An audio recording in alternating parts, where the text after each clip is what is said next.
जय हिंद बच्चों, मैं राम चौधरी स्वागत करता हूं आप सभी का हमारे YouTube channel Rudra physics classes में। आज इस वीडियो में बेसिकली हम बात करने वाले हैं अल्टरनेटिंग करंट या ईएमएफ के मेजरमेंट के बारे में। मेजरमेंट जो हम करते हैं अल्टरनेटिंग करंट का, हम दो वैल्यू के बेस पे करते हैं। एक होती है उसकी मीन वैल्यू और दूसरी होती है उसकी आरएमएस वैल्यू। और आज हम इन्हीं दोनों वैल्यूज़ के बारे में इन डिटेल डिस्कस करने वाले हैं। अब देखिए, अल्टरनेटिंग करंट की अगर बात करी जाए तो अल्टरनेटिंग करंट को हम टाइम ग्राफ के साथ अगर देखें तो अल्टरनेटिंग करंट का जो टाइम ग्राफ होता है वो कुछ इस टाइप का होता है। क्लियर?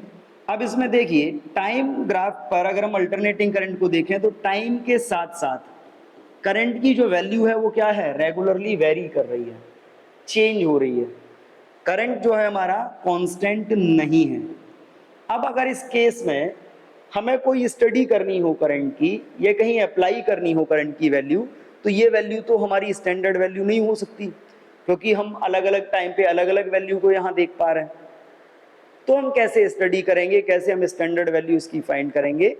इंस्टेंटेनियस वैल्यू का फॉर्मूला हमको मालूम है, हमने फाइंड कर लिया है कि आई इज इक्वल होता है I naught sine omega T.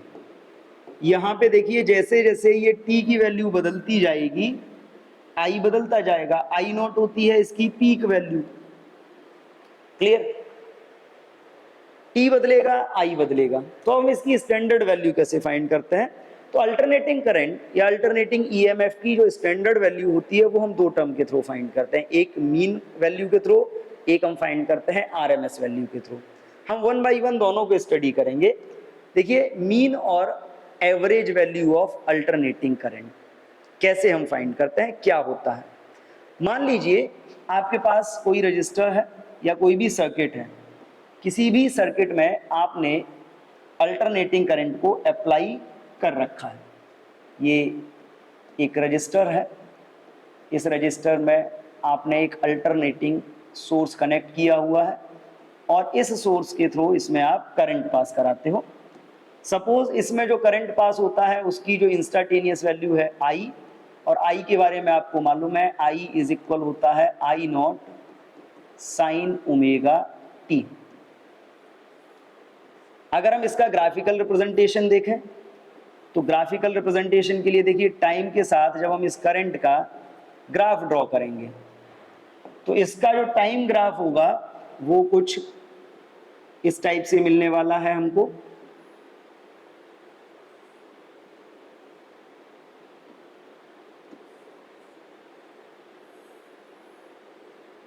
Clear? अब इसमें देखिए, इस टाइम ग्राफ पे अगर हम बात करते हैं तो अलग अलग इंस्टेंट पे करंट की वैल्यू क्या है, चेंज होती जा रही है इस फॉर्मूले के अकॉर्डिंग। अगर हम बात करें कि यहां से लेके यहां तक करंट जब पहुंचता है, जो टाइम उसको लगता है that is called T, time period. तो अगर हम यहाँ की बात करें, ये क्या हो जाएगा, इसका हाफ। ये जो वैल्यू होती है ये इसकी पीक वैल्यू होती है आई नॉट। हमको इसका मीन या एवरेज फाइंड करना है। मीन और एवरेज कैसे हम फाइंड करते हैं कॉमनली, कि अगर इसका हर टाइम पर वैल्यू चेंज हो रहा है तो हम हर इंस्टेंट पे इसकी वैल्यू निकालेंगे और उन सारी वैल्यूज का क्या करेंगे, सम। और जितने टाइम तक हमने इसकी वैल्यूज का सम किया है उस टाइम से हम डिवाइड कर लेंगे।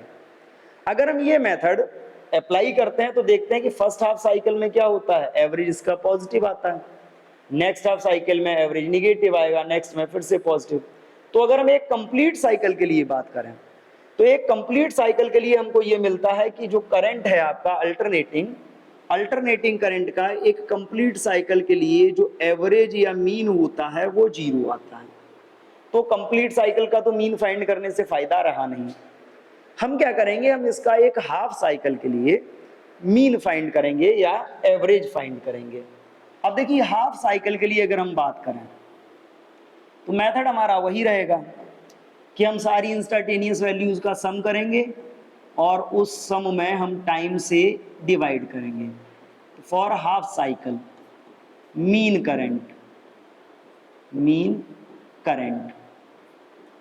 क्या होता है फॉर्मूला मीन का? अगर हम बात करें तो मीन करंट क्या हो सकता है, हमने कहा कि जितना भी हमारे पास है इंस्टेंटेनियस वैल्यू है उस इंस्टेंटेनियस वैल्यू को हम हाफ साइकिल के लिए क्या करेंगे, सम करेंगे। यानी कि अगर हम इसका करते हैं तो 0 to t/2 i into D T, और सम करने के बाद हम इसको टोटल टाइम से डिवाइड कर देंगे। टाइम टोटल कितना लगा t/2, ये जो वैल्यू आएगी ये वैल्यू होगी आपकी मीन करंट की। अब देखिए अब इस मीन करंट का करते हैं हम कैलकुलेशन। कैसे कैलकुलेशन कर सकते हैं, तो देखिए आई मीन इज इक्वल, आई की वैल्यू रखते हैं इंटीग्रेशन 0 टू t/2, आई की वैल्यू थी आपकी I naught sine omega T into D t, upon में टाइम है t/2। आई नॉट बाहर आएगा, t/2 भी हम साइड से ले लेते हैं, तो ये क्या हो जाएगा, देखिए ये आपका हो जाएगा 2 ऊपर पहुंच जाएगा 2i0/t, इंटीग्रेशन में क्या रह जाएगा 0 टू t/2, इसकी लिमिट है sign omega T into D T. अब बेटा एक बात क्लियर समझ लो, साइन ओमेगा टी का इंटीग्रेशन ऑलरेडी हमने पढ़ा हुआ है, साइन ओमेगा टी का होता है कॉस ओमेगा टी। अब देखिए कॉस ओमेगा टी अगर हम इसका रखते हैं तो लिमिट के साथ हम इसको करने वाले हैं, क्या आएगा 2i0/t, इसका जो इंटीग्रेशन आएगा आपका माइनस कॉस ओमेगा टी, क्योंकि डिफरेंस जो इंटीग्रेशन है केवल टी के रेस्पेक्ट में है, ओमेगा इसमें एक्स्ट्रा है तो हम डिवाइडेड बाई ओमेगा कर लेते हैं। लिमिट रहेगी हमारी 0 टू t/2, ओमेगा को बाहर लेके आइए। अब यहाँ पे देख लीजिए, यहाँ पे जो आपका ओमेगा है, ओमेगा की वैल्यू होती है 2π/t, ये बात हमको याद रखनी है। अगर ओमेगा को हम बाहर ले लें और ओमेगा की वैल्यू हम इसमें रखें, तो देखिए बाहर लेने के बाद जब हम वैल्यू रखेंगे तो क्या वैल्यू आएगी, मीन इज इक्वल आपका हो जाएगा 2i0/t इंटू ओमेगा। क्लियर, ये आपका ब्रैकेट के अंदर का रहेगा, लिमिट के साथ हम इसको ओपन करेंगे minus cos omega into t/2 minus cos, अब देखिए ये माइनस था फिर से माइनस होगा, ये हो जाएगा प्लस, 0 रखोगे t की वैल्यू तो ये सब कुछ 0, ओमेगा की वैल्यू लगाइए इसमें m 2i0 upon t into omega की वैल्यू 2π/t।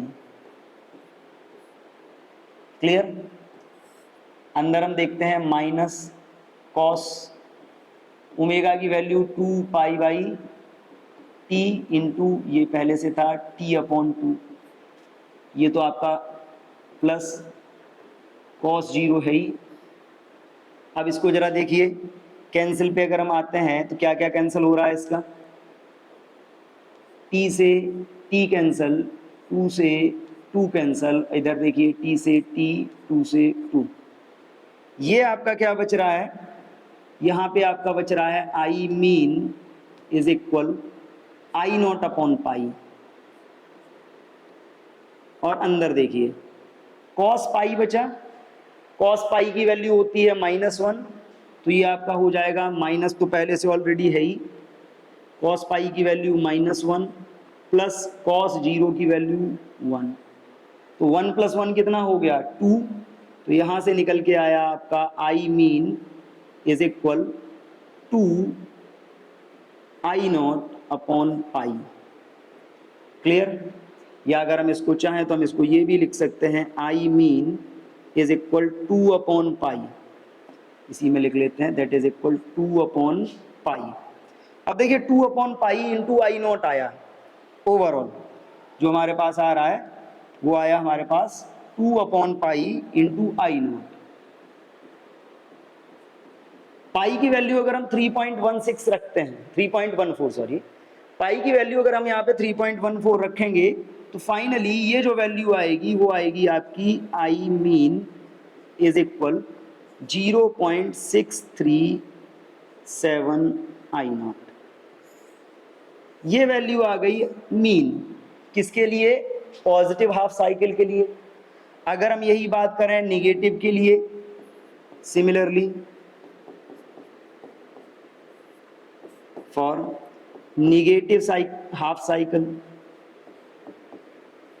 अगर आप निगेटिव हाफ साइकिल के लिए बात करते हो तो बेटा निगेटिव हाफ साइकिल के लिए वैल्यू क्या आएगी आपकी, आई mean is equal -0.637 I not. ये वैल्यू आ रही है mean value for half cycle. Clear. Positive half cycle के लिए भी हमने देख लिया, उतना ही नेगेटिव हाफ साइकिल के लिए रहेगा, बस क्या होगा, केवल साइन चेंज हो जाएगा। अब यहां से देखिए, ये हमने वैल्यू तो फाइंड कर ली, बट मीन वैल्यू होती क्या है, हम इसको कैसे कंपेयर कर सकते हैं। तो अब मीन वैल्यू के लिए देखिए, तो मीन वैल्यू ऑफ एसी को हम क्या डिफाइन कर सकते हैं, mean value of AC is that DC current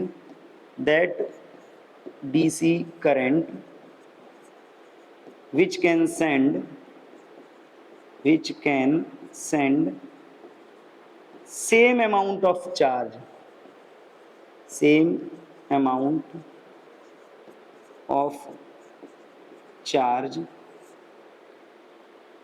in time t/2 that is sent by AC in half cycle। यानी कि किसी भी अल्टरनेटिंग करंट ने हाफ साइकिल में एवरेज जितना चार्ज ट्रांसफर किया होगा उतने ही चार्ज को t/2 टाइम में यानी कि हाफ साइकिल में सेंड करने के लिए जितना डीसी करंट हमको चाहिए, that amount of DC current is called the average और मीन वैल्यू ऑफ एसी। अब यहां से देख लीजिए, एवरेज और मीन वैल्यू ऑफ एसी की अगर बात करें तो एक बात कॉमन यहां से हमको मिल गई। क्या कॉमन मिल रही है कि जो आई मीन होता है, mean value is 63.7% off peak value for half cycle. यानी किसी भी एसी के लिए अगर हम मीन वैल्यू की बात करते हैं तो एसी करंट की मीन वैल्यू हाफ साइकिल के लिए जो मीन वैल्यू होगी वो उसकी पीक वैल्यू का 63.7% होगा। क्लियर। अगर हम इसी के बेसिस पे बात करें कि हमको ईएमएफ की वैल्यू फाइंड करनी है, किसकी वैल्यू फाइंड करनी है, ईएमएफ की, तो अब देखिए mean value of alternating EMF, same हम बात कर सकते हैं कि अल्टरनेटिंग ईएमएफ की जो मीन वैल्यू होगी वो कितनी हो जाएगी, ई मीन इज इक्वल 2/पाई इंटू ई नॉट, या इसको भी हम बोल सकते हैं कि इसकी वैल्यू भी कितनी हो जाएगी, mean value of EMF is equal हो जाएगा 0.637 ई नॉट। क्लियर। सेम मेथड रहेगा, चाहे तो हम इसको भी इंटीग्रेशन के थ्रू इन डिटेल सॉल्व कर सकते हैं। तो ये तो था मीन और एवरेज वैल्यू। दूसरा जो स्टैंडर्ड होता है अल्टरनेटिंग करंट के लिए मेजर करने का, वो होता है आपका आरएमएस वैल्यू का। देखिए अब बात करते हैं आरएमएस वैल्यू की। आरएमएस वैल्यू क्या है, सिंपली आरएमएस की बात करें तो आरएमएस मतलब रूट मीन स्क्वायर वैल्यू। अब किसी भी सर्किट की रूट मीन स्क्वायर वैल्यू या किसी भी सर्किट में जो आपका अल्टरनेटिंग करंट फ्लो हो रहा है उसकी रूट मीन स्क्वायर वैल्यू किस स्टैंडर्ड पे हम मेजर करेंगे, पहले उसकी बात करते हैं। मान लीजिए आपके पास एक रजिस्टर है और इस रजिस्टर को आपके थ्रू आपने एक सर्किट बनाया हुआ है जिसमें अल्टरनेटिंग करंट पास हो रहा है। अब मान लीजिए ये रजिस्टर है, इसमें आपने अल्टरनेटिंग सोर्स को कनेक्ट किया है। अल्टरनेटिंग सोर्स कनेक्ट करोगे तो क्या होगा, जैसे ही ये करंट पास होगा इसमें, तो रेजिस्टेंस का एक कॉमन फीचर होता है कि वो करंट को अपोज करेगा और due to the opposition of current इसमें क्या होगा, हीट जनरेट होगी और इससे हीट रिलीज होगी। अब आरएमएस वैल्यू का स्टैंडर्ड ये होता है कि जितनी हीट ये सर्किट एक कंप्लीट साइकिल के दौरान एक कंप्लीट साइकिल में रिलीज कर रहा है, इतनी ही हीट को रिलीज करने के लिए अगर हम सेम रजिस्टर को कनेक्ट कर दें किसी डीसी सोर्स से, तो सेम हीट को सेम टाइम में रिलीज करने के लिए जितना डीसी करंट हमको चाहिए होगा, that amount of DC is called the RMS value. यानी कि सेम टाइम में सेम हीट को रिलीज करने के लिए जितना चाहिए, that is called the RMS value. Clear? क्योंकि जो डीसी होता है वो एक कांस्टेंट रेट से हीट रिलीज करता है, एसी होगा वो क्या होगा, हीट जो होगी उसकी चेंज होती रहेगी। अब बात हम ये करते हैं कि इसकी वैल्यू हम कैसे फाइंड कर सकते हैं। तो अब वैल्यू के लिए देखिए, वैल्यू के लिए सिंपली अगर हम बात करें तो क्या है, root mean square value of AC for full cycle. अब देखिए ये हम फुल साइकिल के लिए बात करते हैं, ठीक है। फुल साइकिल के लिए क्या होगा, रूट मीन स्क्वायर, यानी कि हमको जो करंट है, इंस्टंटेनियस करंट है, इंस्टंटेनियस करंट का जो स्क्वायर होगा उसके स्क्वायर का फुल साइकिल के लिए मीन करना है, स्क्वायर का मीन करना है, और मीन करने के बाद हमें उसका रूट फाइंड करना है। That's why it is called root mean square. तो सिंपली क्या करना है, I square into D t, integration आपने कर लिया 0 to t divided by t. Clear? और इसका क्या करना है, इसका करना है हमको मीन, इसका करना है मीन। मीन का मतलब क्या है कि जो इसकी पावर होगी वो पावर कितनी होगी, 1/2, या हम कह सकते हैं कि इसका जो होगा वो हो जाएगा रूट। पावर 1/2 लिख सकते हो या आप इसको रूट भी लिख सकते हो, जो चाहो। तो चलो हम इसको रूट पावर 1/2 ना लिख के हम इसको रूट के अंदर ले लेते हैं। This is called IRMS। 1/1 हम सॉल्व करेंगे, रूट को हम साइड से रखते हैं अभी, ठीक है। रूट को हमने पावर 1/2 में कन्वर्ट कर लिया, ये हो जाएगा आपका इंटीग्रेशन 0 टू टी, आई की value I naught sine omega T का whole square into D t by t whole power 1/2। Root था, रूट को हमने पावर 1/2 में लिखा हुआ है। सेपरेट करेंगे, जो कांस्टेंट है वो बाहर ले लेंगे। अब देखिए कांस्टेंट को बाहर ले लीजिए, क्या आएगा, पहले आई नॉट है, स्क्वायर होगा तो ये आई नॉट स्क्वायर हो जाएगा, I naught square by T, ये बाहर आ गया। रूट के इंटीग्रेशन के अंदर क्या रहेगा, integration 0 to T sine square omega T into D T. अब देखिए power 1/2 sine square omega T into D T, इसका एक बार में तो हम कर नहीं सकते। साइन स्क्वायर को चेंज करते हैं, तो जब आप इसको चेंज करोगे तो ये I naught square by 2 integration 0 to T sine square omega t को हम चाहे तो हम ये लिख सकते हैं 1 minus cos 2 omega T by 2। Clear? ये हम इसको चाहें तो लिख सकते हैं into D T limit power 1/2। अब इसको जरा देखिए, 1 minus cos 2 omega T by 2, इसको अलग कर लेते, मतलब इसके दो पार्ट कर लेते हैं, दोनों पार्ट का हम अलग अलग इंटीग्रेशन करेंगे। अब इसमें जरा देखिए, करते हैं हम इसको इंटीग्रेट, तो IRMS कितना आएगा, पहला तो ये I naught square by t integration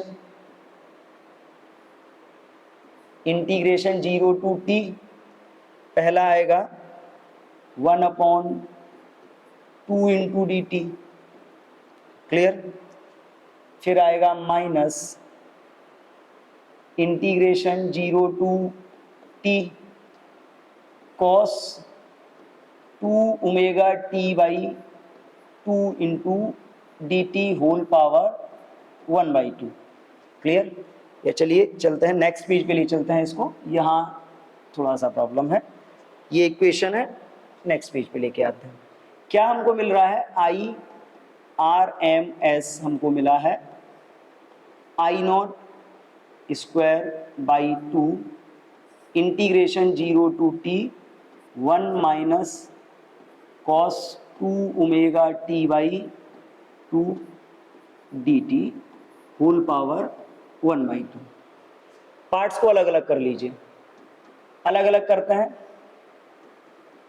I naught square by two नहीं था, I naught square by t था। Okay, I naught square by t integration, पहला आपका पार्ट आएगा 0 to t 1/2 into D t minus integration 0 to T, अब cos वाला रहेगा, cos 2 omega T by 2 into D T whole power तो 1/2 है। Clear? अब इसको जरा देखिए, इसको करते हैं 1/2 इंटू डी टी, ये आप अलग रखिए, I square upon t, I square I naught square upon t ये अलग है। इसका 1/2 into D t, 1/2 into D t का क्या होगा, इसका तो टी हो जाएगा, 1/2 इंटू टी माइनस इसका क्या होगा, इसका देखते हैं, लिमिट भी अगर मैं अप्लाई कर लें तो 1/2 बाहर रहेगा, टी लिमिट है 0 टू टी माइनस 1/2, या अभी अंदर रहने देते हैं इसको 1/2। क्लियर है? या कॉमनली इसके 2 को हम बाहर ही ले लेते हैं तो बाद में इतना इशू नहीं होगा। ठीक है, 2 को बाहर ले लेते हैं तो ये आपका हो जाएगा I naught square upon 2t, ये dt का इंटीग्रेशन आएगा, t लिमिट रहेगी 0 to T minus cos 2 omega T का, कॉस का हो जाएगा sine 2 omega T upon 2 omega limit रहेगी 0 टू टी होल पावर 1/2। अब जरा इसको देखो, सॉल्व करते हैं, वैल्यू रखेंगे तो I naught square upon 2t, bracket के अंदर वाला पार्ट ये तो t रहेगा माइनस ये आपका अंदर साइन 2 ओमेगा टी, मतलब साइन 2 ओमेगा की value 2 pi by T into T की वैल्यू पहले कर लेते हैं T, clear, upon 2 into 2 pi by t. Clear? आगे बात करते हैं माइनस, 0 है तो ये सब कुछ क्या हो जाएगा, साइन 0, साइन 0 होल पावर 1/2। अब इसको जरा देखिए क्या क्या कैंसिल हो रहा है, t से t कैंसिल हो रहा है, ठीक है, 2 इंटू 2 क्या होगा 4 पाई, ये आ जाएगा आपका अपॉन में, तो ये आपका आएगा that is equal I naught square upon 2t in bracket t minus, देखिए साइन 2 इंटू 2 पाई मतलब साइन 4 पाई, और साइन में पाई के जितने भी टर्म्स होते हैं, पाई 2 पाई 3 पाई 4 पाई 5 पाई 6 पाई, सबकी वैल्यू क्या होती है 0, तो साइन 4 पाई का ये ऊपर वाला 0 हो जाएगा, अपॉन में फिर 0 के अपॉन में कुछ भी हो 0 ही रहेगा, ये ऑलरेडी 0 है, तो ये क्या बचेगा t माइनस 0 होल पावर 1/2। तो अगर अब हम इसको देखें तो ये अब हमारा क्या आने वाला है, simply I R M S is equal क्या हो जाएगा, इसकी अगर हम वैल्यू देखते हैं तो ये हमारा हो जाएगा I naught square upon 2t into t whole power 1/2, t से टी कैंसिल, मतलब आई नॉट स्क्वायर अपॉन 2 ये आ गया हमारा रूट में। अब देखिए I naught square upon 2, I naught square में है तो स्क्वायर तो रूट से कैंसिल हो जाएगा, तो वैल्यू हमारे पास क्या आ रही है, I R M S is equal आ रहा है आई नॉट अपॉन रूट 2, और आई नॉट अपॉन रूट 2 को अगर आप चाहो तो I nought root upon root 2 को आप ये भी लिख सकते हो I R M S is equal 1/√2 जब आप निकालोगे तो 0.707 इंटू आई नॉट। क्लियर? समझ लीजिए फिर से पूरा। हम रूट मीन स्क्वायर वैल्यू की बात कर रहे हैं, दैट मीन्स अल्टरनेटिंग करंट जो इंस्टेंटेनियस वैल्यू है हम उसका स्क्वायर करेंगे। कंप्लीट साइकिल के लिए हम स्क्वायर का मीन निकालेंगे और उसका रूट कर लेंगे। This is called root mean square value. हम वैल्यू रखते हैं, वैल्यू रखने के बाद हम इसको इंटीग्रेट करते हैं एवरेज के लिए, और जो हमारा आता है फाइनली हमको मिलता है I0/√2, और I0/√2 को हम लिख सकते हैं 0.707। 0.707 का सिंपली यहाँ से एक लॉजिक है, दैट मीन्स जो RMS वैल्यू है, RMS value of AC is 70.77% of its peak value for complete cycle,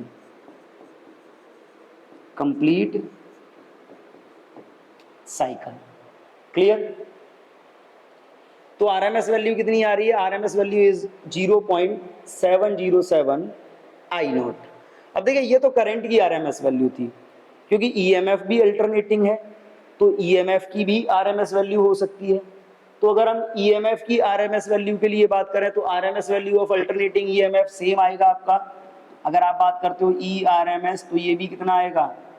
E0/√2, या इसी को आप क्या लिख सकते हो? ERMS इज इक्वल आपका हो जाएगा 0.707 E0।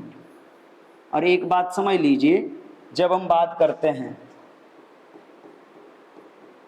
RMS वैल्यू की, तो इन डोमेस्टिक सप्लाई जब हम बात करते हैं, डोमेस्टिक सप्लाई ऑफ AC, जो 220 वोल्ट हमको मिलता है, 220 वोल्ट इज देयर RMS वैल्यू। और हम ये भी कह सकते हैं the readings given by ammeter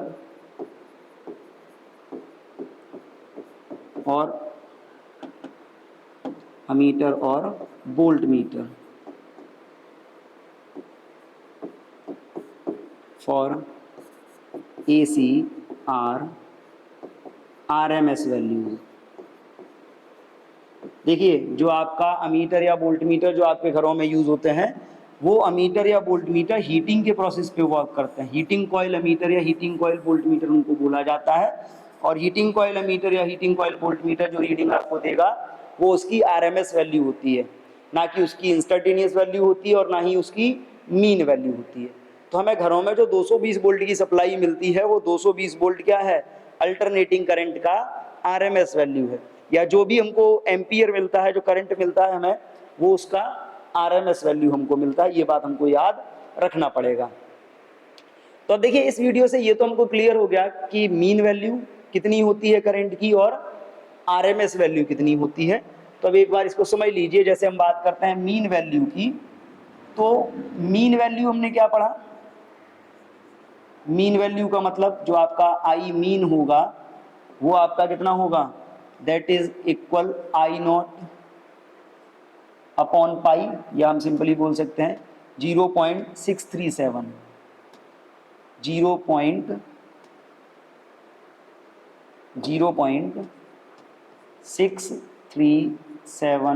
I0। Clear? और जो EMF का होगा वो कितना होगा? 0.637 E0। क्लियर? और हमने RMS वैल्यू के बारे में क्या समझा? जो आपकी RMS वैल्यू थी, जिसको हमने रूट मीन स्क्वायर वैल्यू भी बोला, RMS वैल्यू के लिए आपको जो मिला IRMS मतलब 0.707 I0, और जो आपका ERMS है वो है आपका 0.707 E0। क्लियर? आज के इस वीडियो में इतना ही। नेक्स्ट वीडियो में हम बात करेंगे अल्टरनेटिंग करंट सर्किट्स की। तब तक के लिए थैंक यू एंड जय हिंद।